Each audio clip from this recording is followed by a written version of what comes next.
Hi guys, Daniel here and welcome back to another one of my EPSON EcoTank how-to videos. I've got the ET2850, as you can see the reservoirs, just to show you it is an EcoTank. Different colours there.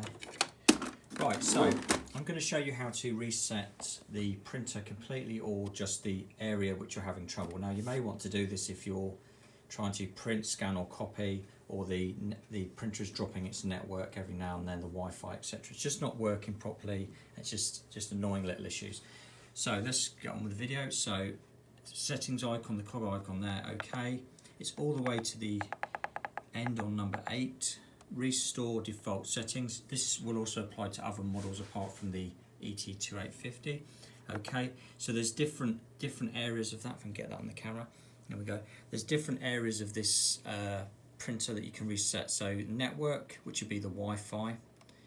If this just has Wi-Fi, it doesn't have Ethernet on it, but it may have Ethernet depending on the model. Network, copy, scan, clear all data and settings. So that would be absolutely everything. Okay, so if you are having problems with the network, the Wi-Fi dropping, just go OK on that. And it will just ask you to confirm, and then the printer will reset. If you clear the settings, obviously you're going to have to set them back up. So if you're setting the Wi-Fi back up, I want to go no on that. We would just go to network settings, and then on Wi-Fi setup. And then once you've got it set up, you can just do connection check to make sure it works. We'll go back onto the restore default settings, clear all data and settings.